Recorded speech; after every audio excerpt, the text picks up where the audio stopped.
Bien, y gran cantidad de agua caída, la activación de esteros e inundaciones en diversos puntos son parte de las consecuencias que ha dejado este sistema frontal en la zona centro y sur del país. Un fenómeno que ha ido decayendo en las últimas horas, pero ojo que podría repetirse la próxima semana, pero con ciertas diferencias. Vamos a profundizar en este tema. Nos acompaña para eso el investigador del CR2, académico también del Departamento de Geofísica de la Universidad de Chile, Roberto Rondanelli. Roberto, muchas gracias por acompañarnos. ¿Qué tal? Hola Nicolás, muchas gracias a ti. Vamos primero con los aspectos quizás generales de lo que has visto tú sobre este sistema frontal, los efectos, la dimensión y la potencia también que ha tenido. Sí, bueno, como había sido pronosticado, este ha sido un sistema muy intenso. Partieron obviamente los problemas en la región de Biobío y se fue moviendo más o menos como estaba pronosticado hasta la región de Coquimbo, ¿ya? Nosotros en Santiago llevamos acumulados cerca de 70 milímetros, pero las zonas aledañas de Santiago, la región metropolitana, muestran acumulaciones de más de 100 milímetros en muchas zonas. Lo mismo la región de Valparaíso, la región de Coquimbo. Ya incluso la región de Coquimbo tiene muchos lugares con más de 100 milímetros en 24 o 36 horas. Así que fue una lluvia muy intensa, fue un sistema, como se había pronosticado, un río atmosférico de categoría 4 o 5. Nosotros en Santiago en particular no tuvimos el peor escenario porque 70 milímetros, si bien es una cantidad Pero apreciable, se esperaban también 100. existía perfectamente la posibilidad de tener 100 o más. Claro. ¿Ya? Así que tuvimos suerte de alguna manera y la ciudad también pareciera que aguantó bien. Ahora hablemos de ese último punto, Roberto. ¿Cómo uno puede, o cómo las ciudades, cómo los operativos de emergencia pueden aguantar a algo que ya se está haciendo bastante común? Claro, porque ahí yo escuchaba, por ejemplo, en el caso de Santiago, está lloviendo como antes, digamos, como cuando éramos chicos. Es que no es tan así, pues, porque Sí, antes llovía durante 4 o 5 días, pero se repartía, digamos, la intensidad. Aquí llegamos a 45, 50 milímetros en un par de horas, digamos. Y ahí está la preocupación también sobre lo que va a ser ya la constante de aquí en adelante. sí, yo igual le tenía menos fe a Santiago. Debo decir que a pesar de todos los problemas que ha habido, la ciudad igual aguantó. Sí. Y lo Lo ideal que, no es perdona, es probar muy las bueno cosas porque cuando así ocurren. nos enfocamos en términos de la ayuda y de la emergencia en donde sí hay grandes problemas. Por ejemplo, lo que es Curanilahue. Exacto. Entonces, los recursos se van focalizando a diferencia de que cuando es una situación bastante más masiva, entendiendo también la gran cantidad de personas que viven en la región metropolitana, por ejemplo.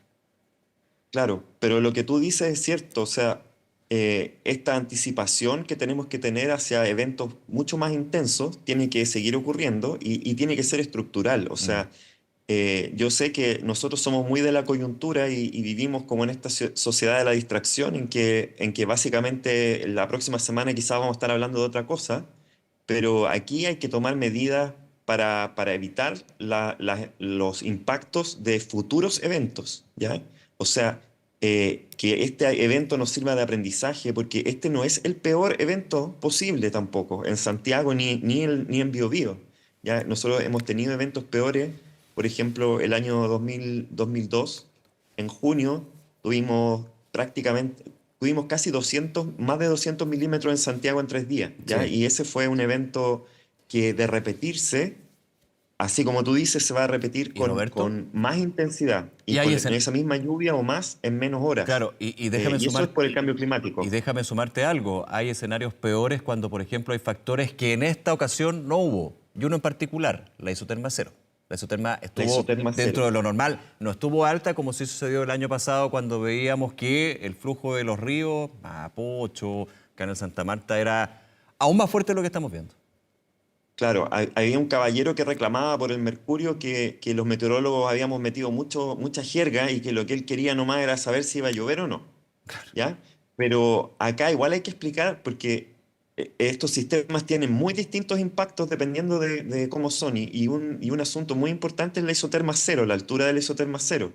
En este caso, la altura de la isoterma cero se mantuvo por debajo de los 2000 metros, es decir, un sistema bastante frío, Ujú. y eso hace una diferencia Gigante. gigantesca respecto de los impactos, ¿ya? Si hubiéramos tenido el mismo sistema, con la misma precipitación, con una isoterma de 3000 metros, estaríamos hablando de Claro. otra cosa. Donde se ponía a llover, donde debía nevar. para hacerlo exacto. El más año claro. pasado tuvimos esos sistemas Eso fue. cálidos en donde el río Mapocho se desbordó en algunos lugares, ¿cierto? Y la pasamos mal. Claro. En este caso, este es el mejor escenario para una lluvia de este tipo, con una isoterma cero bien bajita. Es el punto, porque antiguamente, y digo antiguamente un par de años solamente, claro, era llueve o no llueve. Ahora es cómo viene la lluvia, cómo llega el sistema frontal, si hay un tren, si hay todos los conceptos que nos hemos ido familiarizando quizás con más fuerza. Justamente, y ahí te hago la pregunta, por los efectos del cambio climático, ¿no? Esto de tener una meteorología o el tiempo bastante más intenso cuando se dan este tipo de fenómenos. Sí, lo que sucede es que cuando aumenta la temperatura del agua, hay más vapor dando vuelta, Mm, ¿ya? Y ese vapor entonces hace que las nubes sean como más jugositas. Y esas nubes más jugosas hacen llover más rápido también. Entonces, la misma cantidad de agua cae en menos tiempo y básicamente con un suelo húmedo ya, porque hemos tenido un año lluvioso hasta el momento, los suelos están húmedos y cuando les cae esa precipitación de 10 milímetros por hora, que son tasas de precipitación muy altas, tasas de lluvia muy altas, son esas condiciones las que hacen que, por ejemplo, el suelo se despegue de la roca en las partes de la cordillera, ¿cierto? Si uno se imagina, la cordillera es una roca, pero con una capita de suelo encima. Entonces ese suelo está húmedo, le cae esta lluvia de 10 milímetros por hora y todo ese material que está encima, que es más suave, ujú. ¡pum!, se desprende.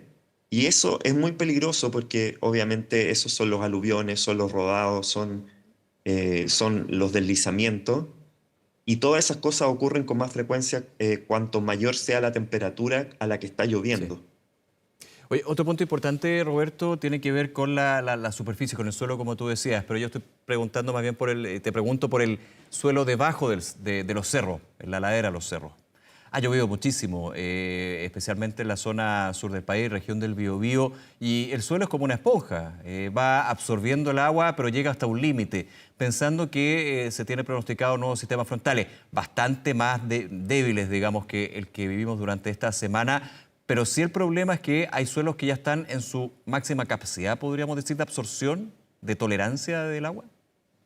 Claro, claro, los colegas miden eso, ¿ya? Tengo colegas que ponen ahí sensores en el suelo y miden la humedad del suelo, ¿ya? Y el suelo está completamente saturado ya prácticamente en toda la región central de Chile, incluyendo ya está haciendo lo que es una excelente noticia, Coquimbo, sobre todo la región de Coquimbo. Eh, Siempre estas cosas traen de lo bueno y de lo malo. Claro.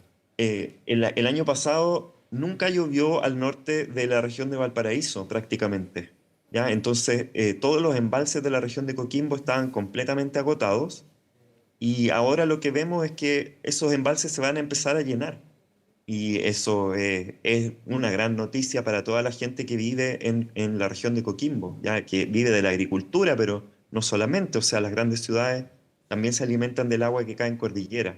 Así que, si bien nosotros tendemos a ser medio fatalistas y enfocarnos en los impactos negativos, también tenemos que pensar que este es el régimen natural de precipitación en Chile, o sea, así llueve en Chile. Nosotros en Santiago rara vez tenemos un año normal. Mm. Tenemos muchos años bajo lo normal y unos pocos años que son años súper sobre lo normal. ¿Ya? Y este hasta el momento está siendo uno de esos años sobre lo normal. Y en la región central lo mismo. Ya para la próxima semana de nuevo se prevén precipitaciones que van a llegar hasta la región de Coquimbo. Entonces seguimos acumulando agua para el verano, seguimos rellenando un poco las aguas subterráneas que se habían consumido durante la mega sequía. Entonces hay un montón de cosas optimistas dentro Sí. de las tragedias y de los desastres que pueden también ocurrir al mismo tiempo. Claro, estoy totalmente de acuerdo. De hecho, ver lo positivo dentro del impacto negativo que puede ir generando y abordando los dos puntos, porque lo positivo acá es que hasta hace, no sé, 12 años hablábamos, por ejemplo, en el verano, hace 3 años en realidad, de la posibilidad de racionamiento de agua en la región metropolitana, porque no iba a haber agua, digamos, para el verano. Bueno, ahora, desde el año pasado, con las lluvias, y este año también se va asegurando ese punto, lo cual, de todas maneras, igual no nos absuelve de la mega sequía de 14 años y hacer el llamado siempre a usar bien el agua, digamos, no aprovechar, digamos, que llovió con fuerza para decir, bueno, aquí llenemos todas las piscinas de una, no sé, por decirlo de alguna Claro, manera. totalmente, Nicolás. Aquí nosotros estamos ante un escenario en nuestro país en que la seguridad hídrica, es decir, el acceso al agua, es el tema principal de adaptación al cambio climático. Claro. Todos los modelos de cambio climático muestran que nuestra lluvia va a disminuir cerca de un 20% si es que el planeta se calienta a 2 grados Celsius. Y esa disminución va a ser para siempre, ¿ya? A menos que inventemos tecnología que no tenemos para retirar CO2 desde la atmósfera, gases de efecto invernadero. Entonces, nosotros nos tenemos que acostumbrar a vivir con una isoterma cero más alta y con mucho menos agua. Y la verdad es que el desarrollo económico de Chile ha puesto un estrés más grande todavía en el uso de más agua, ¿cierto? Entonces consumimos más agua que antes y tenemos menos, ¿ya? Ya. Nuestra legislación lamentablemente no da cuenta de estas cosas, ¿ya? Seguimos, los derechos de agua, por ejemplo, están otorgados de manera permanente y son derechos de agua que no existe, ¿cierto? Porque el cambio climático ya la hizo desaparecer. Entonces, tenemos muchos desafíos como país de anticipación al cambio climático, tanto en el aspecto del manejo de los desastres como en el aspecto de la seguridad hídrica, ¿ya? Y esta lluvia no nos tiene que hacer olvidar eso. Estamos pasando por un buen momento, entre comillas, en Aprovechemos. términos de seguridad hídrica, pero tenemos que prepararnos tanto para la disminución de la precipitación en total, ¿cierto? La disminución de la lluvia total, como el aumento de la intensidad de los eventos cuando llueva. Roberto Rondanelli, nuevamente, muchas gracias por conversar con nosotros aquí en Canal 24 Horas. Que tengas un buen día, Roberto. Gracias. Gracias a ustedes, Nicolás. Un abrazo, chao.